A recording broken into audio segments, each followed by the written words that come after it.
계속해서 애굽의 멸망에 대한 예언을 하고 있습니다. 애굽의 멸망에 대한 예언을 하고 있는데 이 애굽의 멸망에 대한 이 예언 속에 들어있는 것은 애굽의 여러 주변의 작은 도시들에 대한 이름들도 쭉 많이 나옵니다.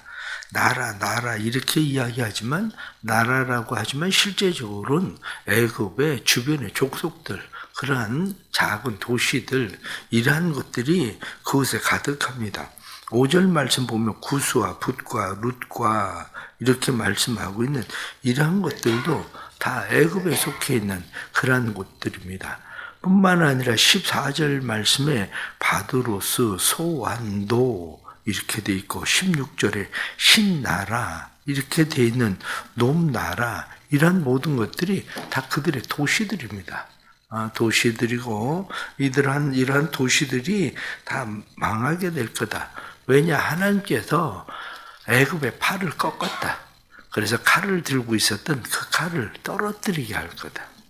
그리고 하나님께서 바벨론 왕의 팔을 들어주고 거기에 내가 그 손을 그들에게 그 손에 그들을 넘겨주겠다. 이렇게 말씀합니다. 그러면서 어제 읽었었던 말씀 가운데에 17절 뒤에 나타난 그 말씀에 19절 말씀 보면 29장이죠. 29장 19절 말씀에 내가 애굽 땅을 바벨론의 느부갓네살 왕에게 넘기리니 그가 그 무리를 잡아가며 물건은 노력하며 빼앗아갈 것이라. 이것이 그 군대의 보상이 되리라. 이렇게 하나님께서 바벨론에 애굽도 넘겨주겠다. 이렇게 말씀을 하십니다. 그러면 하나님께서 그렇게 말씀을 하시는 이유가 뭐냐? 이렇게 이야기할 때 그들이 교만하기 때문이다. 그들의 우상 숭배 때문이다. 이렇게 말씀합니다. 그러면 그들이 하나님을 알지도 못하는 사람들인데 그들이 교만하고 그들의 우상 숭배하고 하나님하고 무슨 상관이 있냐? 이렇게 생각할 수도 있지만 이스라엘과 중요한 관계를 가지고 있습니다. 뭐라고 이야기하냐면 애굽은 강대국이다. 그런데 애굽의 강대국이 근심하게 될 때, 애굽의 강대국이 멸망을 할 때요. 그때 너희들은 뭐 할 거냐? 너희들은 누구를 의지할 거냐? 이렇게 말하는 거죠. 왜냐하면 강대국이 근심하게 될 때 너희도 근심하게 될 거고, 강대국이 망할 때 너희도 망하게 될 거다. 이렇게 말하는 거죠. 그렇다면 너희가 진짜 의지해야 되는 게 뭐냐? 그 이야기를 하고 있는 거죠. 너희가 애굽을 그렇게 의지하고 애굽을 신뢰하고 있는데 그 애굽이 망하면 그러면 너희는 어떻게 할 건데? 하나님께서 이스라엘 백성들이 지금 그 이야기를 하고 있는 거거든요. 왜 지금 우상과 교만에 대해서 이야기를 하느냐? 우상과 교만이라고 하는 것은 애굽 사람들이 가지고 있었던 교만과 우상만이 아니라 그 교만과 우상이 이스라엘 백성들에게도 그대로 내려와서 그들 가운데에도 그 교만, 그리고 그들이 가지고 있는 우상, 그것이 그들 속에 그냥 쩔어버렸어요. 그래서 별것도 아닌 사람들이 자기들이 뭐나 되는 것처럼 교만해져 있고, 그리고 별것도 아닌 사람들이 자기들이 뭐나 되는 것처럼 이 사람들은 그렇게 행동하고 있는데, 그래 너희가 애굽 때문에 교만한지 모르겠는데 그럼 애굽 때문에 교만하면 애굽이 멸망할 때 너희는 어떻게 할 건데, 그 이야기를 하고 있는 거죠. 그것을 우리가 바꾸어서 이야기를 하면 하나님이 우리에게 말씀을 하시는 게 그런 겁니다. 네가 믿고 의지하고 있는 게 뭔데? 네가 우상 삼은 게 뭔데? 이렇게 말하는 거죠. 그게 무너질 때에, 그게 없어질 때 너는 어떻게 할 건데? 네가 믿고 있었던 건강, 재물, 아니면은 인맥, 아니면 네 실력, 그 모든 것들이 다 어디로부터 온 건데? 이렇게 얘기하는 거죠. 애굽은 어떻게 강해진 건데 하나님이 애굽의 팔을 꺾으면 그들은 강한 손, 그들의 칼을 쥐고 있었던 그 손에서 칼이 떨어질 건데, 그러면 너희는 그냥 저절로 망하는 거야. 이 얘기하고 있는 거죠. 그렇습니다. 오늘 성경이 우리에게 말씀하고 있는 것은 애굽이 근심을 할 때 너희도 근심하게 될 거다. 지금 그 얘기하고 있는 거죠. 오늘 말씀 보면 9절 말씀에 그렇게 말씀합니다. 그날에 사절들이 내 앞에 배로 나아가서 염려 없는 구수 사람을 두렵게 하리니 애굽의 재앙의 날과 같이 그들에게도 심한 근심이 있으리라. 이것이 오리로다. 심한 근심. 우리에게 심한 근심이 있을 때, 우리는 심한 염려가 있을 때, 두려움이 있을 때 우리는 무엇을 할 것인가? 지금 그 얘기를 하려고 오늘 성경이 우리에게 그렇게 말씀을 해주고 있는 거죠. C.S. 루이스는 뭐라고 이야기합니까? C.S. 루이스는 고난은 하나님의 확성기다. 그런 이야기를 했죠. 고난은 하나님의 확성기다. 근심, 염려, 두려움. 이것이 우리에게 올 때에 우리의 위치가 어디인가를 다시 파악하는 게 필요한 거예요. 내 위치가 어디에 있나? 나는 왜 근심하고 걱정하고 염려하고 두려워하나? 그것이 무너졌을 때에 왜 나는 근심하고 걱정하고 염려해야 되나? 돈이 없어졌을 때, 건강이 없어졌을 때에, 인맥이 끊어졌을 때 왜 나는 근심하고 걱정하고 염려해야 되나? 이렇게 얘기하면 그것이 너의 우상인가? 이렇게 말하고 있는 거예요. 그게. 그런데 우리에게 말씀하고 있는 것은 고난을 당할 때, 근심이 찾아올 때, 염려와 불안과 두려움이 올 때에 우리가 해야 되는 것은 그때에 나에게 집중되는 것이 아니라 그때에 다시 봐야 된다는 거예요. 왜냐하면 고난이 올 때에, 근심과 걱정과 염려와 두려움이 올 때에 그동안 보이지 않던 것들이 사실은 보여져야 되는데, 사실은 사람들이 근심과 걱정과 염려와 불안, 두려움, 고난이 올 때에 사람들은 오히려 내가 믿고 의지하던 것에 집중하게 되거든요. 돈이 없어지니까 돈에 집중하고, 건강이 없어지니까 건강에 집중하고, 관계가 끊어지니까 관계에 집중하고, 내가 그것에 집중을 하고 있는데 그게 바로 우상이라는 거예요. 그게 없어지니까 네가 지금 근심하고 걱정하고 염려하고 불안해하고 두려워하는데, 한마디로 그게 고난이라는 건데, 그 고난으로 인해서 넌 지금 무엇을 바라보고 있는가? 그 얘기하고 있는 거라죠. 그때 우리가 바라봐야 되는 것이 뭐냐면, 나를 집중해서 바라봐야 되는 것이 아니라 그때 하나님께서 우리에게 보여지게 하는 것들이 보이기 시작을 하는 거야. 그때서야 비로소. 예를 들면 내가 몸이 아파요. 건강할 땐 아픈 사람들이 전혀 보이지 않아요. 그런데 내가 몸이 아프니까 아픈 사람들이 보이기 시작하는 거예요. 내가 잘 나갈 때는 힘들고 어려운 사람들이 왜 보이겠습니까? 더 잘 나가는 사람들이 보이지.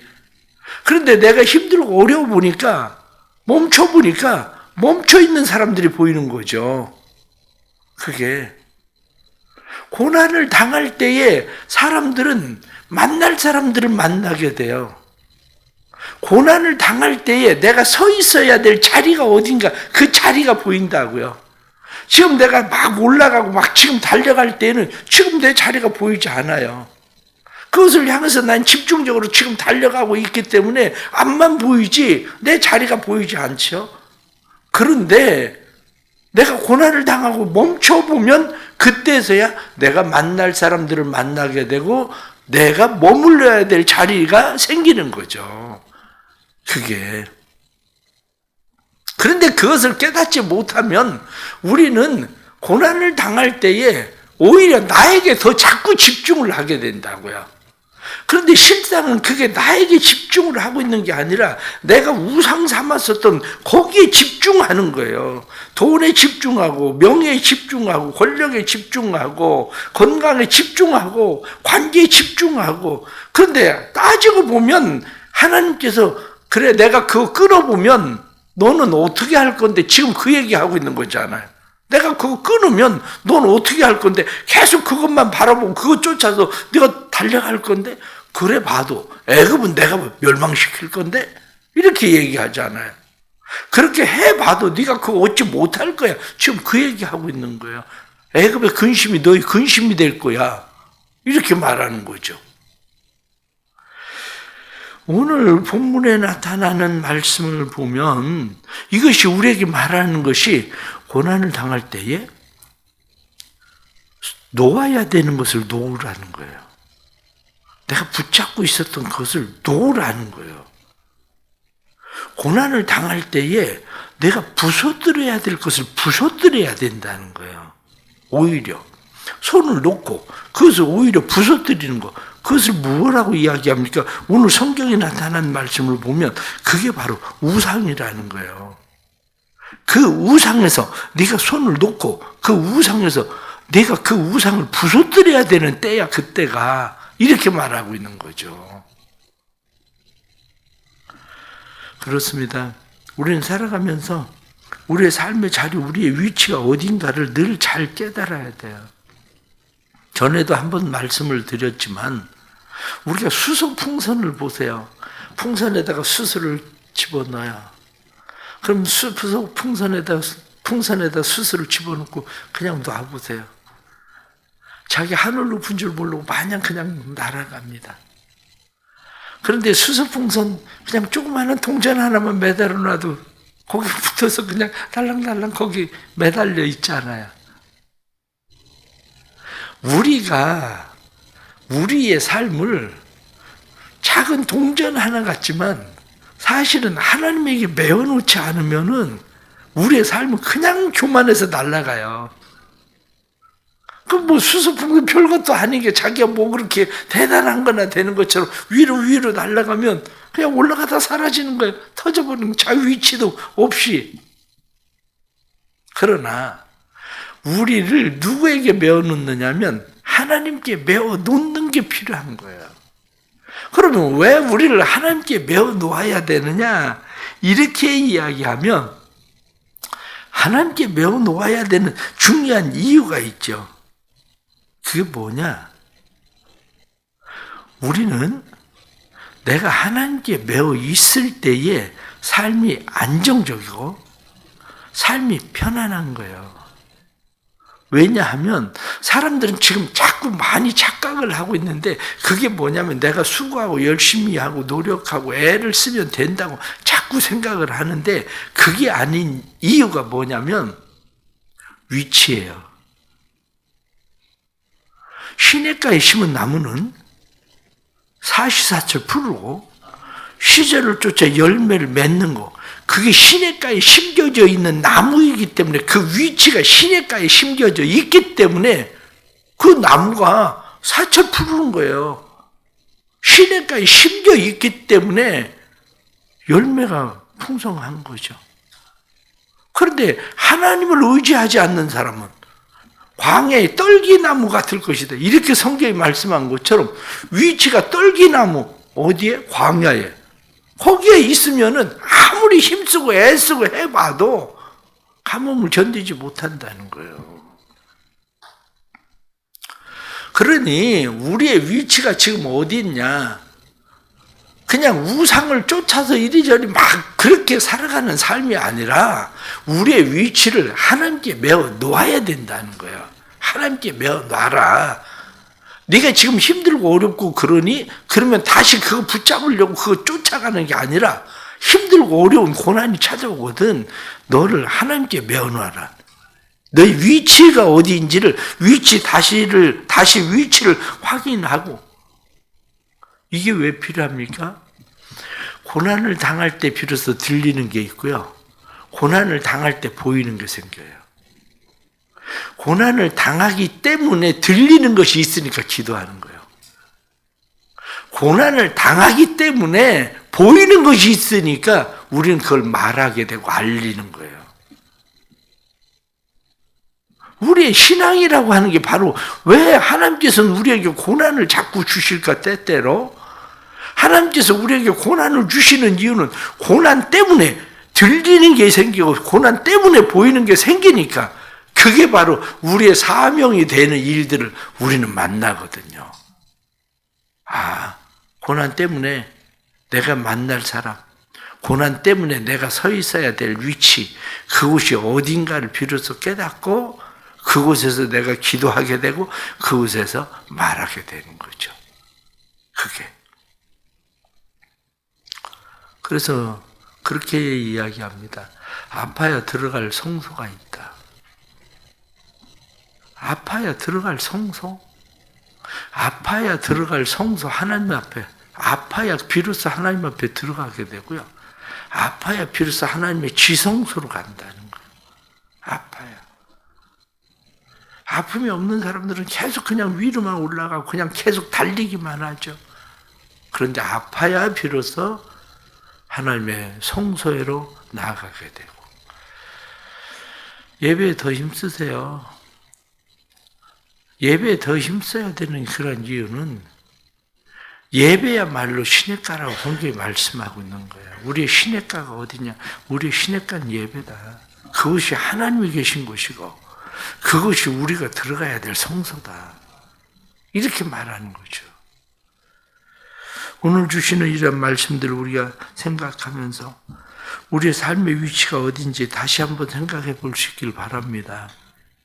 내가 우상으로 삼고 있는 것은 무엇인지 그것을 손을 놓아야 될 때, 그것을 깨뜨려야 될 때라는 것을 우리가 다시 깨닫는 인식, 이것을 깨달을 때 비로소 우리가 하는 게 뭐냐면 그게 회개예요. 회개. 하나님 앞에 우리가 회개해야 한다는 것, 우리가 하나님 앞에 죄인이라는 것을 고백하는 것, 그것은 하나님 내 힘으로 되는 줄 알았는데 우리가 옛날에 이야기하잖아요. 미국이 재치기만 해도 우리는 감기 걸린다고. 강대국들하고 우리하고 관계가 그런 관계인 것처럼 때로는 우리가 믿고 의지하고 신뢰하고 있었던 우상들과의 관계가 어쩌면 우리에겐 그런 관계인지도 모르죠. 우리 하나님께서 다시 우리를 새롭게 해주시기를 바랍니다. 몸의 순종. 몸의 순종은 하나님의 지성소에 들어가는 거예요. 우리가 다시 하나님 앞에 예배자가 되는 거고 하나님의 뜻을 발견하고 하나님께 나아가는 거죠. 주님께서 하나님께 순종하시던 것처럼 우리의 삶도 하나님께 순종하는 삶을 통해서 하나님께서 우리를 통해서 또 계획하시는 일들 아름답게 잘 이루어지는 삶이 되기를 축복합니다. 기도하겠습니다.